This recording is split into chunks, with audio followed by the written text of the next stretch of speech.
Hello friends, आप लोग कैसे हैं? फ्रेंड्स, मैं पुजारी यार आप सभी का अपने यूट्यूब चैनल में स्वागत करता हूं। उम्मीद करता हूं आप लोग अच्छे होंगे, आपकी पढ़ाई अच्छी चल रही होगी। तो हमारे जो सोशियोलॉजी की असिस्टेंट प्रोफेसर वाले जो छात्र थे, जिनका एग्जाम 16 को और 17 को समाप्त हुआ, 16 को सोशियोलॉजी यानी समाजशास्त्र विषय का पेपर था।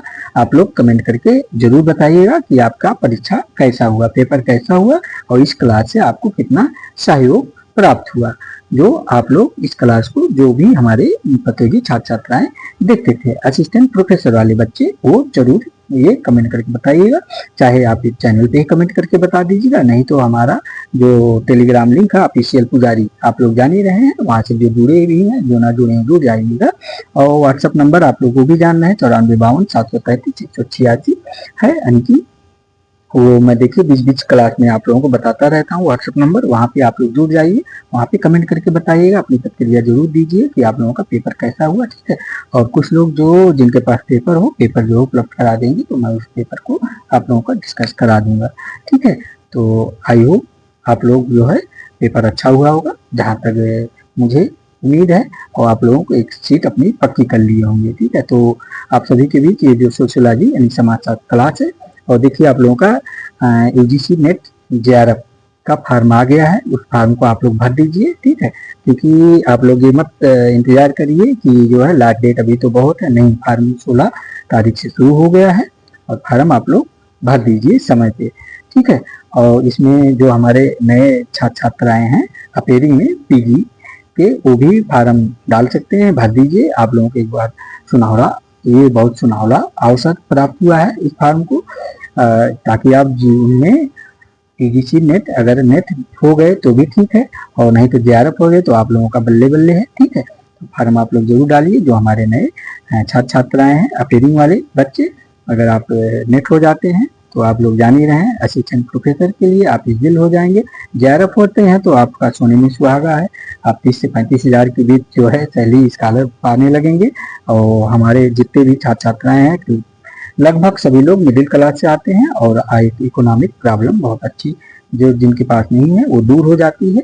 इससे आप लोग इस क्लास को देखिए और फायदा उठाइए, और आप लोग नेट क्वालिफाई कीजिए। ठीक है, और जो आप लोग पीजीटी के हमारे प्रतियोगी छात्र छात्र हैं, जो पीजीटी यूपी पीजीटी आप लोगों को लगा ही है, एमपी का इधर असिस्टेंट प्रोफेसर वाले थे, उनका भी जो है, इधर दिल्ली का जिनका भी परीक्षाएं लगे हैं, सब लोग इस क्लास को देख सकते हैं। सोशियोलॉजी सब्जेक्ट के लिए ये स्पेशली है। मैं देखिए हर चीज आप लोगों को लिख के बता देता हूँ, कोई चीज छिपा के नहीं रखता। देखिए इसमें जो है आप जो भी किसी भी चीज की तैयारी कर रहे हैं सोशियोलॉजी सब्जेक्ट से, तो इस क्लास को जरूर देखिए, इस क्लास का बेनिफिट उठाइए। आइए देखते हैं आज की क्लास में क्या है आप लोगों के लिए। खासकर जो यूजीसी नेट जेआरएफ के बच्चे हैं जरूर इस क्लास को ध्यान दें। जून वाले जो बच्चे हैं, जून में जो फॉर्म पड़ रहा है उसके लिए, और जिनका पीजीटी का एग्जाम होना है, यूपी पीजीटी वाले बच्चे, वो भी ध्यान दें। ठीक है, देखिए आइए देखते हैं, समय जो है ना जो है गवाएं, क्योंकि समय बहुत महत्वपूर्ण है, समय कम भी है आप लोगों के पास, खासकर पीजीटी वाले बच्चों के पास जो है। तो बिना समय गंवाए देर ना कीजिए, क्लास को शेयर कर दीजिए और एक प्यारा सा लाइक कर दीजिए, और आप लोग कॉपी पेन लेकर बैठ जाइए। मैं हमेशा कहता हूँ कॉपी पेन लेकर बैठ जाइए, इंपॉर्टेंट चीजों को नोट करते चलिए। आइए देखते हैं आज का प्रश्न उत्तर नंबर 1 क्या कह रहा है आप लोगों के लिए। प्रश्न उत्तर नंबर 1, तो उम्मीद करता हूँ कॉपी पेन लेकर बैठ गए होंगे। आइए देखते हैं, प्रश्न नंबर 1 आपका कह रहा है, संस्कृत मानव की पथ प्रदर्शक है, यह सभी पथ प्रदर्शकों की भांति उसे स्वतंत्रता प्रदान करती है और दासता से मुक्त करती है। निम्नलिखित में से कौन सी विचारधारा इस दृष्टिकोण का प्रतिनिधित्व करती है? ठीक है, प्रश्न आप लोग ध्यान से पढ़िएगा बिना घबराहट के। ठीक है, जब अगर ध्यान से पढ़ते हैं प्रश्न, तो अगर आप कभी भी वो आपके सामने से प्रश्न गया रहता है तो उसका आंसर जो है सही करने में ज्यादा दिक्कत नहीं होती है। ठीक है, अगर आप घबराहट में और जल्दी में पढ़ते हैं तो उसमें आंसर गलत होने का चांस रहता है। हमेशा कूल माइंड से कोई भी परीक्षा दिया कीजिए आप लोग। तो आप प्रश्न देखिए, संस्कृत मानव पथ प्रदर्शक है, यह सभी पथ प्रदर्शकों की भांति उसे स्वतंत्रता प्रदान करती है और दासता से मुक्त करती है। निम्नलिखित में से कौन सी विचारधारा इस दृष्टिकोण का प्रतिनिधित्व करती है? तो आपका ऑप्शन ए कह रहा उद्विकासीय विचारधारा, और बी कह रहा मार्क्सवादी विचारधारा, सी कह रहा आपका प्रसारात्मक विचारधारा, डी कह रहा संस्कृत व्यक्ति विचारधारा। तो इसका आंसर क्या हो जाएगा आप लोग बताइएगा इस प्रश्न का, प्रश्न उत्तर नंबर 1 का आंसर। तो इसका आंसर देखिए आप लोगों को पता होगा पहले से, ऑप्शन बी हो जाएगा। ऑप्शन बी क्या कह रहा है कि संस्कृत व्यक्ति विचारधारा, इसका आंसर हो जाएगा। आप लोग नोट करते हुए चलिए, ठीक है। आइए देखते हैं अगला प्रश्न। उम्मीद करता हूँ ये प्रश्न आप समझ गए होंगे। प्रश्न उत्तर नंबर 2 आपका क्या कह रहा है, आइए ध्यान दीजिए प्रश्न नंबर 2। तो 2 नंबर आपका प्रश्न क्या कह रहा है, समाज में, नोट करते हुए चलिएगा, समाज में प्रत्येक व्यक्ति की परिस्थितियां होती हैं। ये देखिए की 2 बार है, की बार आएगा। परिस्थितियां होती हैं, एक व्यक्ति से जुड़ी विभिन्न परिस्थितियों को निम्नलिखित रूप में जाना जाता है। तो ऑप्शन ए कह रहा है परिस्थित असंगत, बी परिस्थित क्रम, सी परिस्थित पुंज, डी आपका परिस्थित अधिकार। तो इसका आंसर क्या हो जाएगा आप लोग बताइएगा इस प्रश्न का, फटाफट बताइएगा, क्योंकि ऐसे प्रश्न आप लोग पढ़ चुके हैं, ये इंपॉर्टेंट प्रश्न है, ठीक है। यूजीसी नेट जेआरएफ वाले बच्चे विशेष रूप से ध्यान दें, ये प्रश्न बार बार पूछा जाता है, आप लोगों के बीच आता है, ठीक है। तो क्योंकि आपका जान नहीं रहे परिस्थिति क्या है, समाज में प्रत्येक व्यक्ति की कई परिस्थितियां होती है, एक व्यक्ति से जुड़ी अनेक परिस्थितियां होता है, अनेक परिस्थितियों का पुंज होता है व्यक्ति, यानी कि आप लोग को एग्जाम्पल ले लीजिए क्या है, जैसे एक इंसान है, यानी एक आदमी जो है, किसी के लिए वो पिता है, किसी का पुत्र है, किसी का भाई है, और जो है किसी का चाचा है, किसी का भतीजा है। तो एक परिस्थिति कई, और ऑफिस में अगर वर्कर साफ कर तो वहाँ किसी के लिए जो है डॉक्टर होगा, और किसी के लिए जो कंप्लाई जो है क्या कहते हैं एक वर्कर होगा। तो ये जो है इसी परिस्थिति पुंज कहते हैं। तो उम्मीद करता हूँ अब इसका आंसर आप लोग बता देंगे। तो इसका आंसर आप लोगों का ऑप्शन सी हो जाएगा, परिस्थिति पुंज। नोट कर लीजिएगा, ठीक है। उम्मीद करता हूँ ये प्रश्न भी आप लोग समझ जाएंगे। आइए अगला प्रश्न देख लेते हैं आपका, प्रश्न नंबर 3। 3 नंबर प्रश्न क्या कह रहा है, ध्यान दीजिए आप लोग, प्रश्न उत्तर नंबर 3। 3 नंबर आपका कह रहा प्रश्न, निम्नलिखित में से कौन सी प्राथमिक समूह की भौतिक स्थितियां नहीं है, ये नहीं प्लीज ध्यान दीजिएगा, ठीक है। तो आपका ऑप्शन ए कह रहा शारीरिक निकटता, ऑप्शन बी आकर्षण, सी लघुता, डी सहनशीलता। तो इसका आंसर क्या हो जाएगा आप लोग बताइए, प्रश्न नंबर 3 का आंसर। तो इसका आंसर आपका ऑप्शन डी हो जाएगा, ठीक है। प्रश्नानुसार ऑप्शन डी हो जाएगा, सहनशीलता, क्योंकि प्रश्न यही कह रहा आपका कि निम्नलिखित में से कौन सी प्राथमिक समूह की भौतिक स्थितियां नहीं है।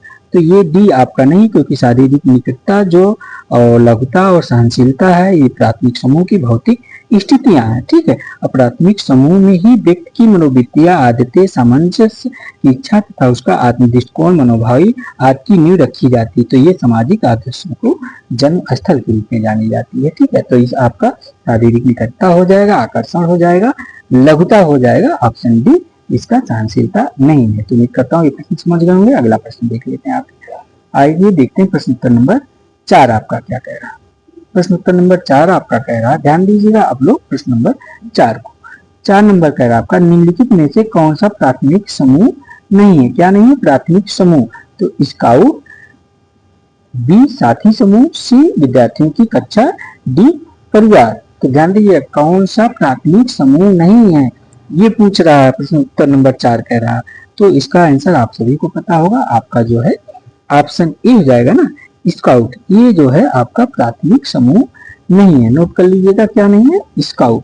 तो उम्मीद करता हूँ इसका आंसर आप समझ गए क्यों नहीं है, क्योंकि स्काउट जो प्राथमिक समूह नहीं है, क्योंकि आप जो है चार कूले महोदय जान ही रहे हैं, इन्होंने सबसे पहले प्राथमिक समूह के बारे में बता रखा है। कहते हैं परिवार और जो बच्चे होते हैं, जो पड़ोस होता है, जो उसक होता है, जो इससे बच्चे वहाँ सीखते हैं पास पड़ोस परिवार से, तो ये प्राथमिक समूह की श्रेणी में आते हैं। और आपके जो है यही मैकाइवर और पेज जो महोदय हैं, ये इसी को जो है अलग रूप से बताते हैं प्राथमिक समूह का। वो कहते हैं कि जो परिवार है, जो क्रीड़ा समूह है, जो मित्र मंडली है, जो वार्तालाप समूह, जो सभाता है, जो स्थानीय भाई बंधु है, जो अध्ययन का समूह है, जो बंची परिषद है, इन सबको ये प्राथमिक समूह की श्रेणी में आपके मैकाइवर पेज महोदय रखते हैं। तो उम्मीद करता हूँ ये प्रश्न आप समझ होंगे। आइए देख लेते हैं आपका प्रश्न नंबर 5 क्या कह रहा है, ध्यान दीजिए प्रश्न उत्तर नंबर 5। ये कह रहा है कि निम्नलिखित में से कौन सी किसी सामाजिक समूह की मूल विशेषता है। निम्नलिखित में से कौन सी किसी सामाजिक समूह की मूल विशेषता है। तो आपका ऑप्शन ए कह रहा संगठन, ए क्या कह रहा आपका संगठन, ठीक है। और दूसरा कह रहा हम का भाव। इसमें देखिए ये आप लिख लगा, ठीक है। संगठन हो गया और दूसरा आम का भाव। ऑप्शन बी है स्वावलंबन, सी है सुस्पष्ट सांस्कृतिक लक्ष्य, डी है उपरोक्त में से कोई नहीं।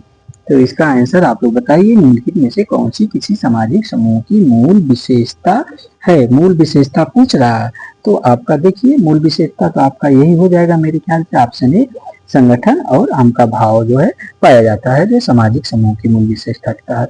आपका बाकी यही आंसर हो जाएगा ऑप्शन ए। बाकी आपका ये स्वावलंबन और सुस्पष्ट सांस्कृतिक लक्ष्य उपरोक्त में से कोई ये तो आपसे है नहीं। ठीक है, उम्मीद करता हूँ ये प्रश्न आप समझ गए होंगे। आइए आपका अगला प्रश्न देख लेते हैं क्या कह रहा है, प्रश्न नंबर 6। उम्मीद करता हूँ प्रश्न आपको समझ में आ रहा होगा। अगर समझ में ना आ रहा हो तो आप लोग कमेंट करके जरूर बताइए, ठीक है, कि क्लास में क्या सुधार किया जा सकता है। और आप लोग क्लास को जरूर देखिए और इस क्लास का निःशुल्क क्लास है, इसका बेनिफिट बताइए। प्रश्न उत्तर नंबर 6 क्या कह रहा है, यूजीसी नेट जेआरएफ जो फार्म डाल रहे हैं वो बच्चे जरूर ध्यान दें, इस क्लास को स्पेशली रूप से देखें। ठीक है, तो आइए देखते हैं प्रश्न नंबर 6 क्या कह रहा है। 6 नंबर कह रहा है समाजशास्त्र एक ऐसा शास्त्र है जिसमें सामाजिकृत की व्याख्यात्मक समझ का प्रयास किया जाता है। इस रूप में समाजशास्त्र की परिभाषा निम्नलिखित में से किसने दी है। प्रश्न कह रहा है समाजशास्त्र एक ऐसा शास्त्र है जिसमें सामाजिकृत की व्याख्यात्मक समझ का प्रयास किया जाता है। इस रूप में समाजशास्त्र की परिभाषा निम्नलिखित में से किसने दी है। तो आपका ऑप्शन ए कह रहा टालकट पार्सन्स, बी माइकाबर पेज, सी माइल दुर्किन महोदय, डी मैक्स वेबर महोदय। तो इसका आंसर क्या हो जाएगा आप लोग फटाफट बताइए जो है कमेंट करके प्रश्न उत्तर नंबर 6 का। तो ये आपका किसकी अवधारणा है, आपका ऑप्शन डी मैक्स वेबर महोदय का। नोट कर लीजिएगा आप लोग, मैक्स वेबर महोदय हो जाएंगे, क्योंकि समाजशास्त्र एक ऐसा शास्त्र है जिसमें सामाजिक कृति की व्याख्यात्मक समझ का प्रयास किया जाता है। ये मैक्स वेबर ने अपने सामाजिक चिंतन में जब सत्ता की अवधारणा की बातें कर रहे थे, जिसमें इन्होंने सत्ता पे अधिक जोर दिया, अधिक महत्व बताते हैं इसको मौलिक रूप से बताया है और कहा है कि जो समाज में सत्ता का आधार मुख्य रूप से आर्थिक आधारों पर निर्धारित किया जाता है। ये मैक्स वेबर की अवधारणा है। ठीक है, आइए देख लेते हैं आपका अगला प्रश्न क्या कह रहा है, प्रश्न उत्तर नंबर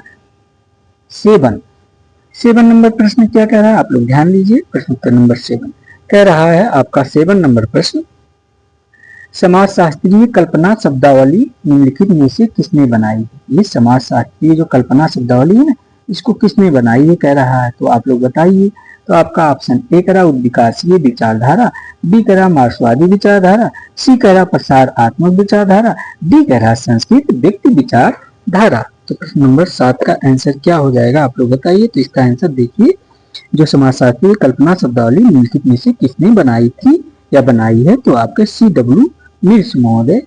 इसका आंसर आपके जो है हो जाएंगे। प्रश्न क्या है, कौन सा प्रश्न, 7 नंबर प्रश्न जो है विकासीय समाजशास्त्रीय कल्पना शब्दावली। ठीक है, ये प्रश्न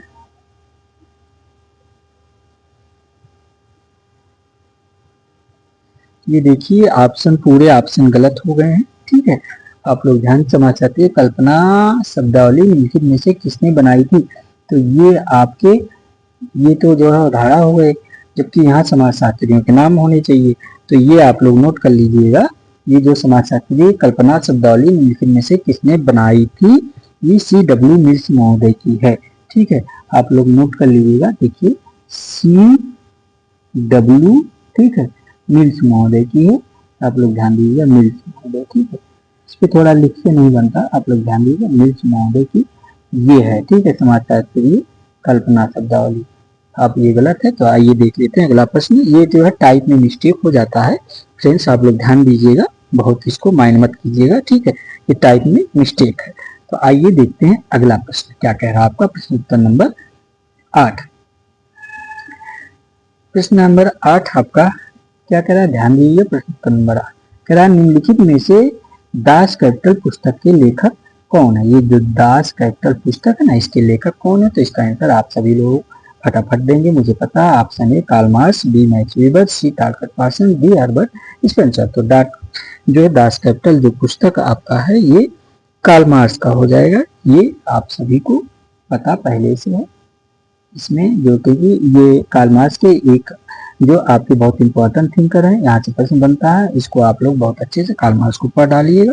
ठीक है, ये दास कैरेक्टर और आपका जो ऑप्शन ए सही हो गया। और आपके ये जो मैक्स वेबर है, ऑप्शन बी मैक्स वेबर महोदय हो गए। ये इनका आप जो जान ही रहे हो, protest ethic and speech capitalism इनकी है। और ये सी पार्सन्स का पेंथर्स ऑफ कल्चर पार्सन का है। और हर्बर्ट स्पेंसर का the elementary forms of religious life हो जाएगा। ये मैंने चारों ऑप्शन देखिए आपको बता दिया। ठीक है, आइए अगला प्रश्न देखते हैं। उम्मीद करता हूँ ये प्रश्न आप समझ गए होंगे। प्रश्न उत्तर नंबर 8। आइए प्रश्न नंबर 9 क्या कह रहा है, ध्यान दीजिए। प्रश्न उत्तर नंबर 9 आपका क्या कह रहा है, नोट करते हुए चलिएगा आप लोग। 9 नंबर कह रहा है, निम्नलिखित में से कौन सा पूर्ण गरीबी से संबंधित नहीं है? कौन सा पूर्ण गरीबी से संबंधित नहीं है? तो आपका ऑप्शन ए कह रहा है, क्या कह रहा है ऑप्शन ए आपका, गरीबी रेखा। ठीक है, बी कह रहा डिप्रीवेंशन इंडेक्स, सी कह रहा जीवन की मूलभूत आवश्यकताएं, डी कह रहा मटेरियल डिप्रीवेंशन। प्रश्न ध्यान दीजिए, निम्नलिखित में से कौन सा पूर्ण गरीबी से संबंधित नहीं है? तो आपका इसमें आंसर जो है बी हो जाएगा। नोट कर लीजिएगा, बी क्या है आपका, डिप्रीवेंशन इंडेक्स, ये गरीबी से संबंधित नहीं है। बाकी आपका ए सी डी संबंधित है। ठीक है, आइए अगला प्रश्न देख लेते हैं आपका, ताकि थोड़ा सा टाइम के अंदर जो है अधिक से अधिक प्रश्न हो जाए, प्रश्न छूटने ना पाए। ठीक है, नहीं तो अगर बहुत स्लो चलते हैं तो भी दिक्कतें होती है। तो आइए देखते हैं प्रश्न नंबर 10 क्या कह रहा है आपका। प्रश्न उत्तर नंबर 10 नोट कर लीजिएगा। कह रहा निम्नलिखित में से कौन सा सामाजिक अपवर्जन का अनिवार्य घटक है? कह रहा निम्नलिखित में से कौन सा सामाजिक अपवर्जन का अनिवार्य घटक है? तो कौन सा है आप लोग बताइए। ऑप्शन ए कह रहा गुणवत्तापूर्ण खाने से इनकार करना, बी कह रहा रोजगार से इनकार करना, सी कह रहा सामाजिक अधिकारों से इनकार करना, डी कह रहा निवास से इनकार करना। तो इसका आंसर क्या हो जाएगा बताइए। तो इसका आंसर आप लोग नोट करते चलिएगा, ऑप्शन सी हो जाएगा, सामाजिक अधिकारों से इनकार करना। क्योंकि सामाजिक अपवर्जन का अनिवार्य घटक सामाजिक अधिकारों से इनकार करना ही होगा। क्योंकि प्रश्नानुसार ना कह रहा है कि निम्नलिखित में से कौन सा सामाजिक अपवर्जन का, ये देखिए क्या कह रहा है प्रश्न, कौन सा सामाजिक अपवर्जन का अनिवार्य घटक है? तो यही आपका ऑप्शन सी नोट करते हुए चलिएगा। अगला प्रश्न देखते हैं क्या कह रहा है आपका। प्रश्न उत्तर नंबर 11, आइए ध्यान दीजिए। प्रश्न उत्तर नंबर 11 क्या कह रहा है आप सभी का। प्रश्न नंबर 11 कह रहा है कि निम्नलिखित में से कौन सा सही सुमेलित है। प्रश्न नंबर 11 का निम्नलिखित में से कौन सा सही सुमेलित है, पहचान कर सही उत्तर चुनिए। तो आपका देखिए ऑप्शन ए कह रहा है crime and personality, H Eysenck का बता रहा है। बी कह रहा है delinquency and drift, D Matza का बता रहा है। सी कह रहा है human deviance, social problems and social control, तो ये बता रहा है ई एम लेमर्ट का। आपका डी कह रहा है उपरोक्त सभी। प्रश्न क्या कह रहा है, निम्नलिखित में से कौन सा सही सुमेलित है, पहचान कर सही उत्तर चुनिए। तो इसका यानी कि कौन सा सही, देखिए आप ध्यान दीजिए इसको सही से। आपका जो क्राइम एंड पर्सनालिटी है ना, ये ऑप्शन ई, ये सही सुमेलित है। ठीक है, option B delinquency and drift, D Matza का, ये भी सही सुमेलित है। Human deviance, social problems and social control, ये लेमर्ट का महोदय है, लेमर्ट का, ये भी सही है। तो इस प्रकार इसका आंसर ऑप्शन डी हो जाएगा, यानी कि उपरोक्त सभी सही है। नोट कर लीजिएगा, सभी तिनकर सही सुमेलित है। ठीक है, ये प्रश्न जो है ईबीसी नेट जेआरएफ में पूछा जा चुका है, जो है आप लोग ध्यान दीजिएगा, ऐसा नहीं इधर उधर का, आपके सिलेबस के अकॉर्डिंग है। ठीक है, कुछ प्रश्न इस तरह टफ आ ही जाते हैं, जो कि आप लोगों को यहीं से तो मेरिट बनता है इन्हीं टफ प्रश्नों से। ठीक है, आप लोग ध्यान दीजिएगा इस चीज को। तो ये आपका प्रश्न छोटा करना पड़ेगा क्या, थोड़ा सा, नहीं देख लेते हैं, आ तो जा रहा। ठीक है, ध्यान देते हैं। तो आइए देखते हैं प्रश्न नंबर 12, ये कथन और कारण का प्रश्न है। आप लोग ध्यान दीजिए, ये प्रश्न 12 जो आपका है ये कथन और कारण का प्रश्न है। ठीक है, ये प्रश्न 12। तो अभिकथन ये आपका क्या कह रहा है, कथन ये ध्यान दीजिए, कह रहा ग्रामीण समाजशास्त्र भारत में समाजशास्त्र का एक सुविकसित और प्राचीन क्षेत्र है। ग्रामीण समाजशास्त्र भारत में समाजशास्त्र का एक सुविकसित और प्राचीन क्षेत्र है, ये तो आपका सही है। ठीक है। कारण आर क्या कह रहा है ये देखते हैं, कारण आर पे ध्यान देते हैं। कह रहा भारत में बहुत से विशिष्ट सामाजिक मानव विज्ञानियों और मानव शास्त्रियों ने 20वीं शताब्दी के प्रारंभ में भारतीय ग्रामीण समाज का अध्ययन किया।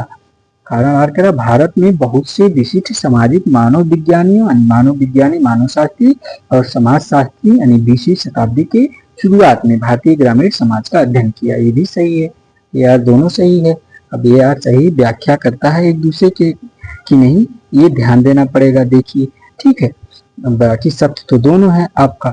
तो ग्रामीण समाजशास्त्र में भारत समाजशास्त्र का एक सुविकसित और प्राचीन क्षेत्र सही है, भारत में विकसित नहीं, व्याख्या नहीं कर रहा, तो इसलिए इसका आइए ऑप्शन में देखते हैं, ध्यान देते हैं। कह रहा है ना ऑप्शन में कोड की सहायता से सही उत्तर चुनिए।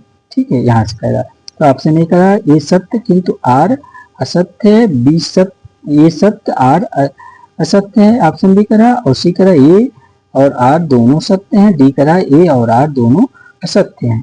तो इस प्रकार इसका आंसर क्या हो जाएगा, दोनों सत्य है ना, केवल एक दूसरे की व्याख्या नहीं करते हैं अपनी जगह दोनों की, तो इसका आंसर आपका ऑप्शन सी हो जाएगा। ठीक है, क्योंकि प्रश्नानुसार आपका यार दोनों सत्य हैं। ठीक, आइए देखते हैं अगला प्रश्न। ये प्रश्न आप समझ गए होंगे। प्रश्न नंबर 13 क्या कह रहा है, ध्यान देते हैं। प्रश्न उत्तर नंबर 13 नंबर प्रश्न आपका कह रहा है, ये नोट करते हुए चलिएगा आप लोग। कह रहा मानव समाज के विकास की सही अवस्थाओं का चयन कीजिए। मानव समाज के विकास की सही अवस्थाओं का चयन कीजिए। तो क्या है इसकी सही अवस्थाएं, देखिए आइए प्रश्न का ऑप्शन ध्यान देते हैं, यहीं से पकड़ में आएगा। प्रश्न नंबर 13 आपका, तो ऑप्शन ए कह रहा है आपका शिकार करना और खाना जमा करना। ऑप्शन ए शिकार करना और खाना जमा करना, हो कल्चर और पशुपालन, हल और पालतू पशुओं पर आधारित कृषि, अर्थव्यवस्था और आधुनिक औद्योगिक पूंजीगत उत्पादन। ठीक है, ये प्रश्न कह रहा मानव समाज के विकास की सही अवस्थाओं का चयन करना यानी सही अवस्था का पता लगाना है। तो ऑप्शन ए कह रहा शिकार करना और खाना जमा करना, हो कल्चर और पशुपालन, हल और पालतू पशुओं पर आधारित कृषि, अर्थव्यवस्था और आधुनिक औद्योगिक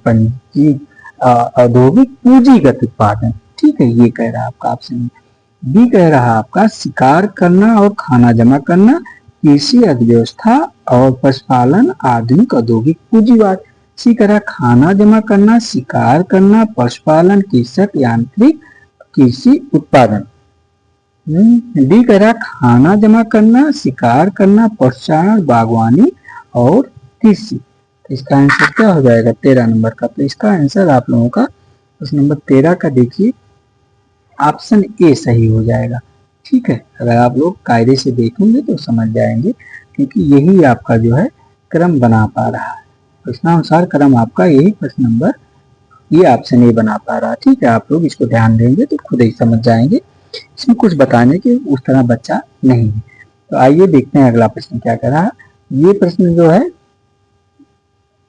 प्रश्न नंबर 14 क्या कह रहा है, आइए देखते हैं। कह रहा सामाजिक परिवर्तन की प्रक्रिया जिसके लिए व्यक्तियों के सकारात्मक मूल्य होते हैं उन्हें कहते हैं। तो ऑप्शन ए कह रहा वैश्वीकरण, बी शहरीकरण, सी विकास, डी आर्थिक समृद्धि। सामाजिक परिवर्तन की प्रक्रिया जिसके लिए व्यक्तियों के सकारात्मक मूल्य होते हैं उन्हें कहते हैं वैश्वीकरण, शहरीकरण, विकास, आर्थिक समृद्धि। तो इसका आंसर आप लोग नोट कर लीजिए, आप सभी को पता आपका विकास हो जाएगा प्रश्नानुसार।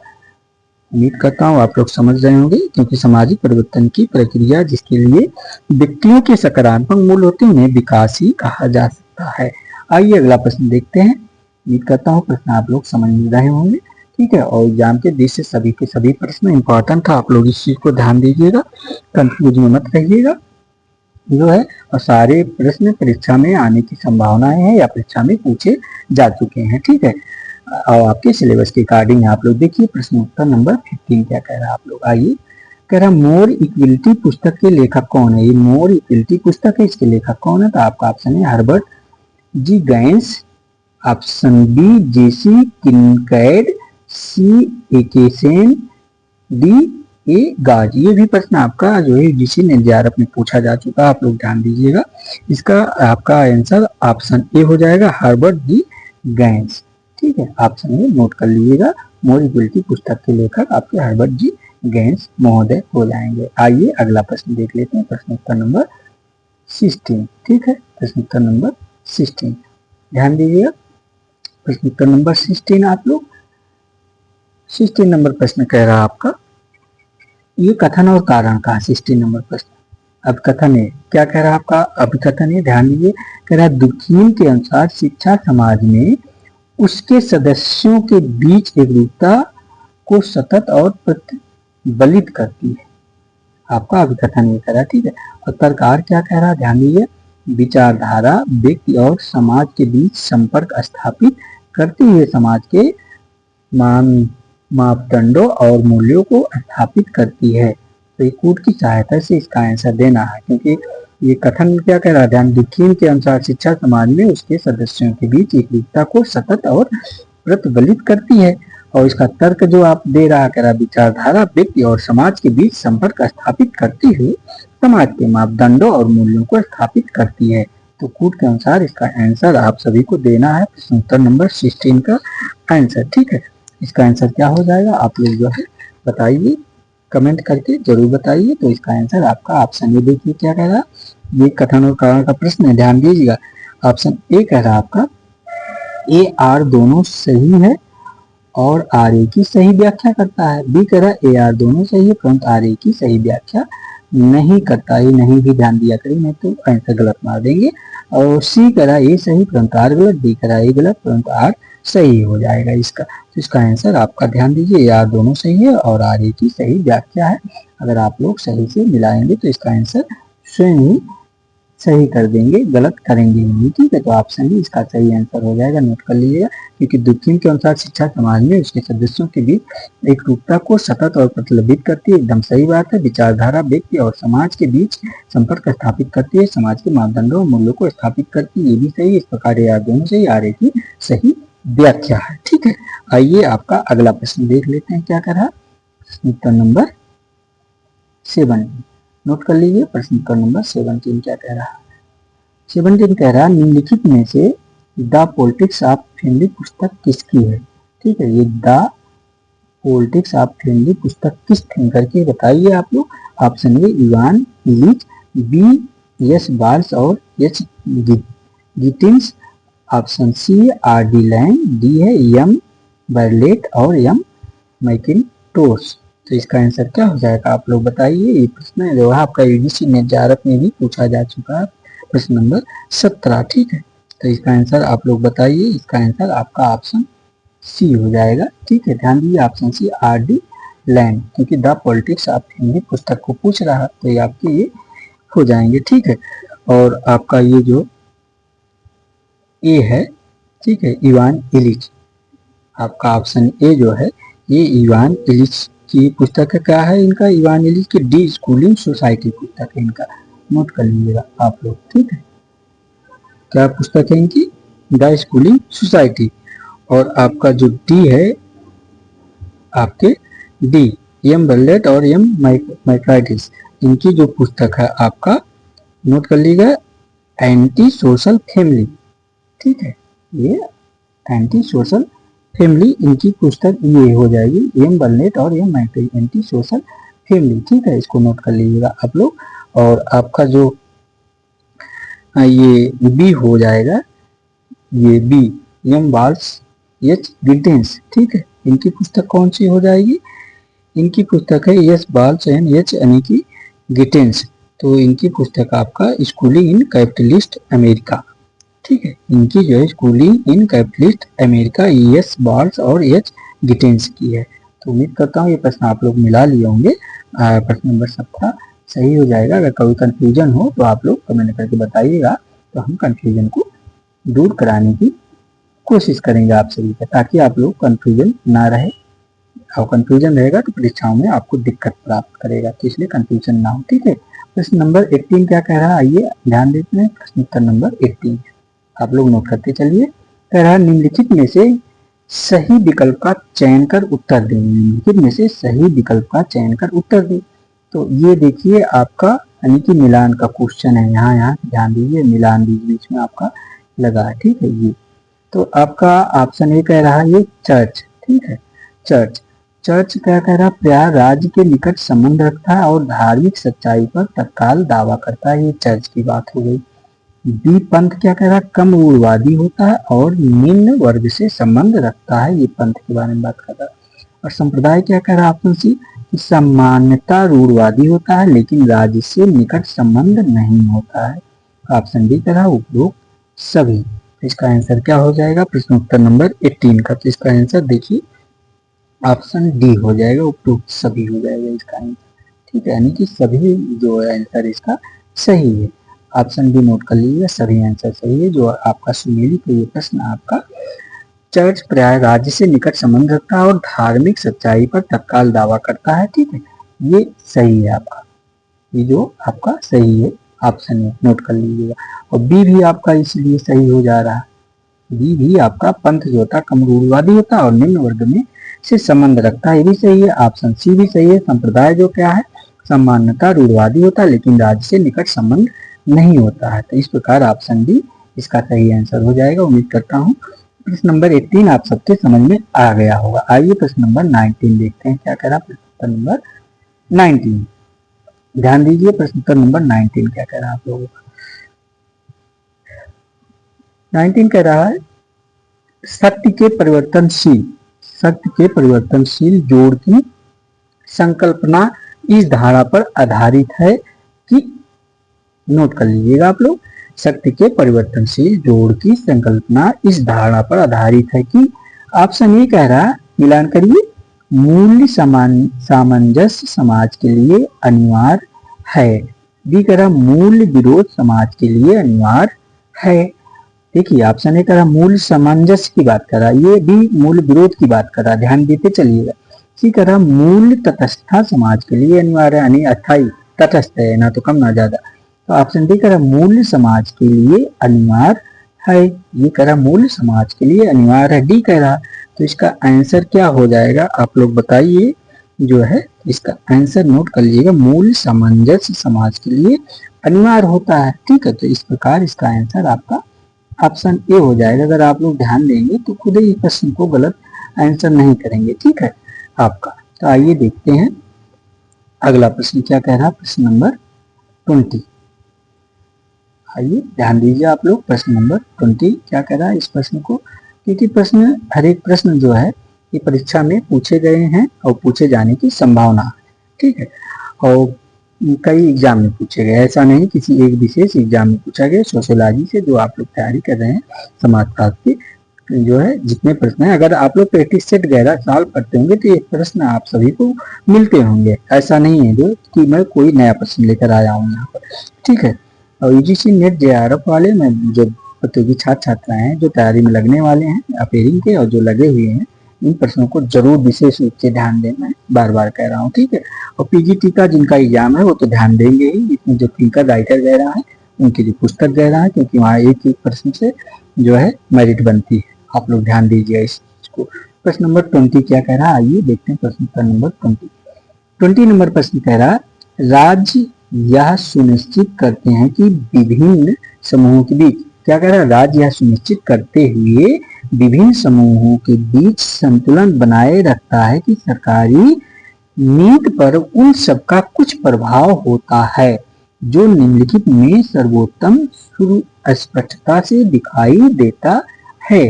तो आपका ऑप्शन ए कह रहा समाजवादी लोकतंत्र, बी कह रहा जनतांत्रिक लोकतंत्र, सी कह रहा बहुलतावादी लोकतंत्र और डी कह रहा पारंपरिक लोकतंत्र। तो इसका आंसर क्या हो जाएगा, नोट कर लीजिएगा। आपका जो प्रश्नानुसार ऑप्शन सी इसका आंसर हो जाएगा बहुलतावादी लोकतंत्र, क्योंकि प्रश्न अगर आप पढ़ेंगे ना तो इसका आंसर आपको निकल जाएगा कि राज्य यह सुनिश्चित करते हुए विभिन्न समूहों के बीच संतुलन बनाए रखता है कि सरकारी नीति पर उन सबका कुछ प्रभाव होता है। जो बहुलवादी लोकतंत्र का युग है, संसार के समस्त विद्वान लोकतंत्र का सर्वश्रेष्ठ शासन प्रणाली को मानते हैं। किस प्रणाली को, लोकतंत्र, जिसमें बहुलतावादी लोकतंत्र बहुत से लोग शामिल होते हैं, बहुत से दल शामिल होते हैं, ठीक है। तो उम्मीद करता हूँ समझ गए होंगे। अगला प्रश्न देख लेते हैं, ताकि प्रश्न थोड़ा सा फास्ट चलते हैं, छूटने ना पाए, कम समय में अधिक प्रश्न आपका हो जाए।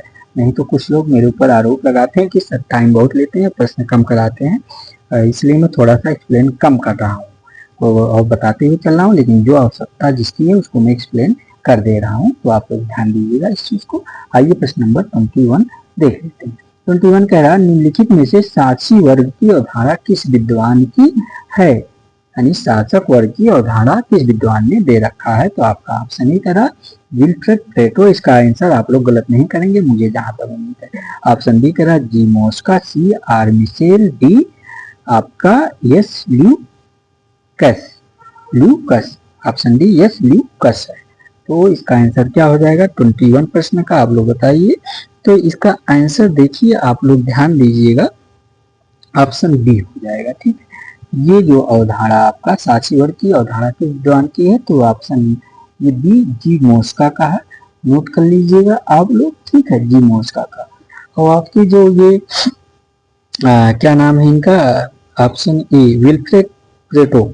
ठीक है, इनको नोट कर लीजिए, इनकी क्या अवधारणा है इस मामले में, विल्फ्रेड प्लेटो की एक गैर शासी विशिष्ट वर्ग की बातें करते हैं विल्फ्रेड प्लेटो। और ऑप्शन सी जो आपके हो गए कौन, ये मिशेल महोदय, ये ऑप्शन सी मिशेल महोदय, इनकी जो इस मामले में अवधारणा है, ये अल्पतंत्र का लौह नियम की बातें करते हैं आपके मिशेल महोदय जो हो गए। और ये ऑप्शन डी जो आपके यस ल्यूकस महोदय, ये त्रियामी दृष्टिकोण की बातें करते हैं, ऑप्शन डी। ठीक है, कौन सी बातें हैं, त्रियामी दृष्टिकोण की बातें। देखिए इसमें लिखते नहीं बनता फ्रेंड्स, का आदेश नहीं, मैं हर एक थिंकर का लिख के बता दूं। ठीक है, तो आइए देखते हैं अगला प्रश्न। इसमें चारों ऑप्शन के बारे में आप समझ गए होंगे, अगर आएगा वहां से तो प्रश्न आप गलत आंसर नहीं देंगे। ठीक है, आइए प्रश्न उत्तर नंबर 22 क्या कह रहा है, ध्यान देते हैं। कह रहा सामाजिक संस्था का समुचित उदाहरण निम्नलिखित में से कौन सा है। कौन सा उदाहरण, सामाजिक संस्था का समुचित उदाहरण निम्नलिखित में से कौन सा है। तो आपका ऑप्शन ए कह रहा बाजार, बी कह रहा मजदूर संघ, सी कह रहा राजनीतिक दल, डी कह रहा गैर सरकारी संगठन। तो इसका आंसर आप लोग गलत नहीं करेंगे, क्योंकि सामाजिक संस्था की बात कर रहा, सामाजिक संस्था का समुचित उदाहरण पूछ रहा है। ठीक है, क्योंकि आप लोग सामाजिक संस्था के बारे में अच्छे से पढ़ रखे हैं, तो इसलिए इसका आंसर गलत कर ही नहीं सकते, क्योंकि इसका आंसर आपका सामाजिक संस्था का समुचित उदाहरण के रूप में अगर देखेंगे तो बाजार हो जाएगा। ठीक है, तो आप लोग नोट करते हुए चलिए, इसका आंसर ऑप्शन ए बाजार हो जाएगा। आइए अगला प्रश्न देखते हैं, आपका क्या करा, प्रश्न उत्तर नंबर 23 आपका। ठीक है, प्रश्न उत्तर नंबर 23 आपका क्या कह रहा है, ध्यान दीजिए आप लोग। 23 कह रहा है वह प्रक्रिया निम्नलिखित के रूप में जानी जाती है, वह प्रक्रिया निम्नलिखित के रूप में जानी जाती है जिसके द्वारा असहाय मानव शिशु धीरे धीरे आत्मबोध होता है, उस संस्कृत का ज्ञान कौशल प्राप्त होता है जिसमें उसका जन्म हुआ है। तो इसका आंसर आप सभी लोग गलत करेंगे नहीं सकते, सही करेंगे, क्योंकि बहुत अच्छे से पढ़ रखे हैं। ठीक है, आपका देखिए ऑप्शन एक पुनः समाजीकरण, बी सामाजिक स्थिति, सी समाजीकरण, डी समझ का आदान प्रदान। तो इसका आंसर जो है ना, प्रश्न अगर आप ध्यान से पढ़ेंगे ना, क्या प्रश्न कह रहा है, वह प्रक्रिया निम्नलिखित के रूप में जाने, यानी कौन सी प्रक्रिया की बात कर रहा है, जैविकीकरण की प्रक्रिया की बात कर रहा है। जब बच्चा जन्म लेता है उसकी बात कर रहा है, उसके बाद कहाँ से उसका विकास होता है, किस जगह, तो पास पड़ोस समाज में ही तो विकास होता है, सामाजिकरण होता है जो, तो कहाँ हो जाएगा इसका समाजीकरण। मैंने आंसर तो बता ही दिया, आप लोग गलत का आंसर थोड़ी देंगे। ठीक है, 23 का आंसर आपका ऑप्शन सी हो जाएगा, समाजीकरण। ठीक है, ये ऑप्शन सी नोट कर लीजिएगा। जो बच्चा पैदा होता है एक जगह की तरफ पढ़ाई होता है, आप अपने माता पिता परिवार समाज से स्कूल कॉलेज से ही सीखता है, समाजीकरण उसका भी होता है। आइए देखते हैं प्रश्न उत्तर नंबर 24 आपका क्या कह रहा है, ध्यान दीजिए आप लोग 24 प्रश्न उत्तर नंबर को। 24 नंबर आपका कह रहा है संज्ञानात्मक विकास की अवस्थाएं जो समाजीकरण से संबंधित हों उनकी स्थापना निम्नलिखित द्वारा की गई। प्रश्न ध्यान दीजिए, संज्ञानात्मक विकास की अवस्थाएं जो समाजीकरण से संबंधित हों उनकी प्रस्थापना निम्नलिखित द्वारा की गई। तो आपका किसके द्वारा कह रहा है, option A George Herbert Mead, C option B H Freud, C Charles Horton Cooley, D J पियाजे। तो इसका आंसर क्या हो जाएगा प्रश्न उत्तर नंबर 24 का। तो इसका आंसर आपका ऑप्शन डी हो जाएगा। नोट कर लीजिए, जेपी आर्य महोदय का ये प्रश्न यूजीसी नेट जेआरएफ के में पूछा जा चुका है। ठीक है, संज्ञानात्मक वाला। तो आइए देखते हैं अगला प्रश्न, देख लेते हैं आपका क्या है। प्रश्न उत्तर नंबर 25 क्या कह रहा है, ध्यान दीजिए। 25 नंबर प्रश्न कह रहा है द सोशल सिस्टम बुक्स किसकी है, यानी जो ये द सोशल सिस्टम पुस्तक है इसकी थिंकर की। तो आपका ऑप्शन है Talcott Parson, B Emile Durkheim, C Max Weber, D J Bauman. तो इसका आंसर बताइए आप लोग 25 नंबर प्रश्न का आंसर। तो ये देखिए आपका ऑप्शन ए इसका सही आंसर हो जाएगा। ठीक है, ऑप्शन ए इसका सही आंसर हो जाएगा। नोट कर लीजिएगा, ये क्या टालकट पार्सन महोदय द सोशल सिस्टम पुस्तक के लेखक हैं आपके। ठीक है, और आपके ये जो इमाइल दुर्खिम महोदय हैं, ऑप्शन बी इमाइल दुर्खिम, इनकी भी कोई पुस्तक आप बताइए, आप सब लोग बताइए। तो इनकी पुस्तक जो है नोट कर लीजिएगा, the division of labour in society, यानी कि बहुत फेमस है, बहुत पूछी जाती है। द डिवीजन ऑफ लेबर इनकी कई पुस्तक है। आप लोग इमाइल दुर्खिम जो है कि इंपॉर्टेंट राइटर है, इनको अच्छे से पढ़ डालिएगा। ठीक है, और आपके जो मैक्स वेबर महोदय है इनकी रिलीजन ऑफ इंडिया, आपकी ये ऑप्शन सी मैक्स वेबर ना की रिलीजन ऑफ इंडिया जो है इंपॉर्टेंट पुस्तक है। जे बाउमैन की जो पुस्तक है आपका द, ये क्या कहते हैं, जे बाउमैन की ये आपका द लिक्विड लव। ठीक है, इनकी जो पुस्तक है द लिक्विड लव। ठीक है, नोट कर लीजिएगा, यह option D the liquid love इनकी पुस्तक है जे बाउमैन की। तो उम्मीद करता हूँ ये चारों ऑप्शन आप समझ गए होंगे। आइए देखते हैं अगला प्रश्न क्या कह रहा है आपका। प्रश्न उत्तर नंबर 26 प्रश्न क्या कह रहा है, कह रहा है सामाजिक स्थिरीकरण की प्रणाली में सामाजिक पद कुछ गुणों पर आधारित हो सकते हैं।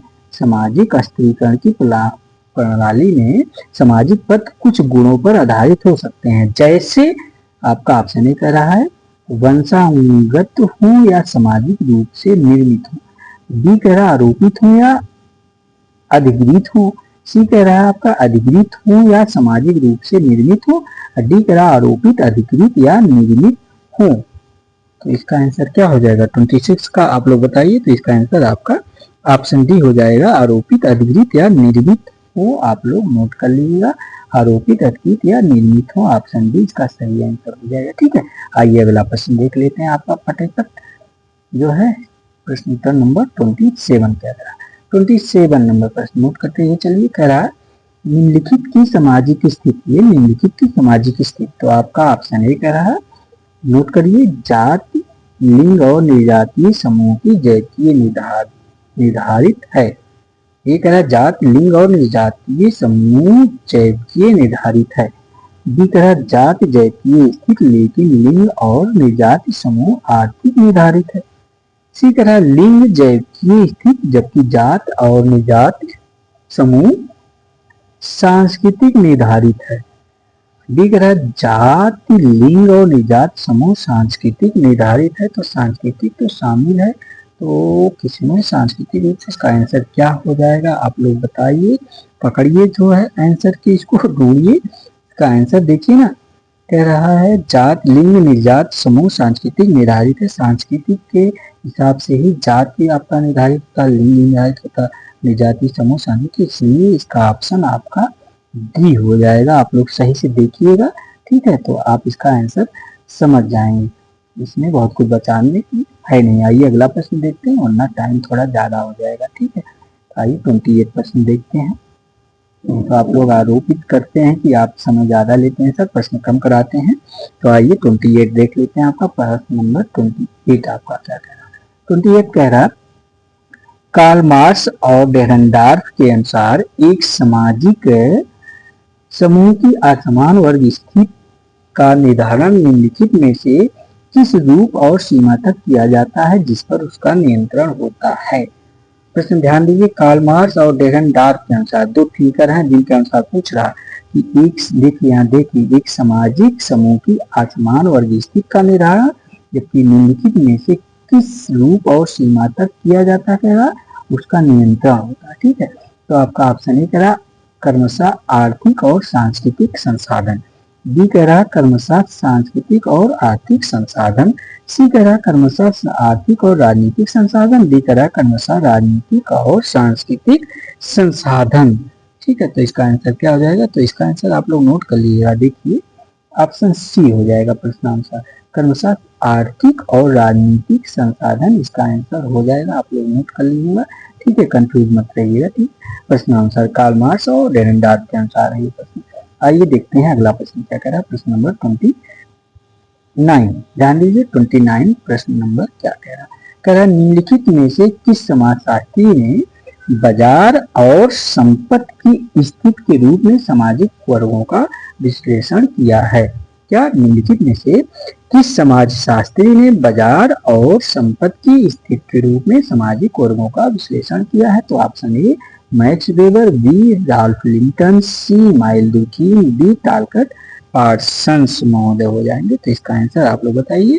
तो ये देखिए आपके जो मैक्स वेबर महोदय है ना, ये बाजार और संपत्ति की स्थिति के रूप में सामाजिक वर्गों का इन्होंने विश्लेषण कर रखा है। तो आपका आंसर हो जाएगा ऑप्शन ए मैक्स वेबर महोदय। ठीक है, आइए अगला प्रश्न देख लेते हैं। आपका प्रश्न नंबर 30 क्या कह रहा है? प्रश्न का नंबर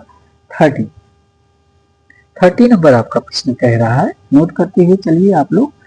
30 नंबर प्रश्न कह रहा है कि एक संस्कृति दूसरी संस्कृति में विशेषताओं के पोषण को समाजशास्त्र की शब्दावली में कहा जाता है। एक संस्कृति से दूसरी संस्कृति में विशेषताओं के पोषण को, ध्यान दीजिएगा, समाजशास्त्र की शब्दावली में कहा जाता है। तो क्या कहा जाता है? पर संस्कृतिकरण ऑप्शन ए कह रहा है, बी विस्तारण, सी आत्मसातकरण, डी संस्कृतिकरण। तो इसका आंसर आप लोग तो दे ही देंगे, मुझे जहां तक उम्मीद है गलत नहीं करेंगे। ये प्रश्न आपका असिस्टेंट प्रोफेसर और जो है पीजीटी में पूछा जा चुका है और नेट में भी पूछा जा चुका है। ठीक है, और एमपी के असिस्टेंट प्रोफेसर में भी पूछा जा चुका है प्रश्न नंबर 30। तो इसका आंसर आपका क्या हो जाएगा? ऑप्शन बी हो जाएगा। देखिए विस्तारण, नोट कर लीजिएगा आप लोग, ऑप्शन बी विस्तारण। ठीक है, तो आइए अगला प्रश्न देखते हैं क्या है। तो फ्रेंड्स आज ये आप सभी के बीच 30 प्रश्न थे। उम्मीद करता हूँ आप लोगों को क्लास जो है काफी परीक्षा के दृष्टि से उपयोगी साबित होगा और ये क्लास आई होप आप लोगों को अच्छी लगी होगी। और अच्छी क्या लगनी है, परीक्षा के दृष्टि से इम्पोर्टेंट है। जो आप लोग पीजीटी और असिस्टेंट प्रोफेसर यूजीसी ने जेआरएफ के छात्र हैं वो जो है अच्छे से ध्यान दें और एक बार क्लास किसी कारण ना समझ में आए तो दोबारा देखा करिए। और कोई प्रश्न ना समझ में आए तो आप लोग कमेंट करके जरूर अपनी प्रतिक्रिया दिया कीजिए और मैं उस हर कमेंट को आप लोगों को देखता हूँ और उसका जवाब जरूर देता हूँ। ठीक है, और अगर आप लोग कमेंट करते हैं तो थोड़ा सा अच्छा लगता है क्योंकि इससे पता चलता है आप लोग क्लास को हमारे देख रहे हैं। और क्लास को एक लाइक कर दिया करिए कि जो है प्यारा सा लाइक कर दिया करिए क्योंकि आप लोग एक लाइक ना हमारे लिए ताकत है। ठीक है, और जो है क्लास को आप लोग शेयर कर दीजिए और जो चैनल पे नए हैं सब्सक्राइब ना किए हो चैनल को सब्सक्राइब कर लीजिए क्योंकि आप लोगों के सहारे ये हम भी चल रहे हैं। ठीक है, आप लोगों की तरह ही हम भी हैं फ्रेंड्स, इसलिए आप लोग हमारे जितने भी लोग हैं इसमें मेरे ख्याल से सब फ्रेंड्स ही हैं। और कुछ लोग मुझसे उम्र में हो सकता है बड़े हों, कुछ लोग छोटे हों, यानी कि कुछ लोग दीदी होंगी, कुछ बहनें होंगी, कुछ भैया भी होंगे, कुछ भाभी भी होंगी जो है, क्योंकि ऐसा एग्जाम है आप लोग जान ही रहे हैं। ये जो टीचिंग लाइन है ना, जैसे पीजीटी हो गया, आपका असिस्टेंट प्रोफेसर हो गया, ये सब ऐसा है थोड़ा सा पीजीटी वाले जो लोग होते हैं असिस्टेंट, तो सरकारी जान ही रहे हैं, बराबर ना तो वैकेंसी मिले ना तो बराबर हो, और पढ़ाई के थोड़ी सी इसमें तो काफ़ी समय लग जाता है, तो एक उम्र हो जाती है। इसलिए तो मेरे हिसाब से आप सब लोग जो है, कुछ लोग बड़े होंगे कुछ लोग छोटे होंगे, तो उम्मीद करता हूँ क्लास आप लोगों को अच्छी लगी होगी। आप लोगों का बहुत बहुत धन्यवाद। Thank you very much. Thank you for watching आप सभी मित्रों का।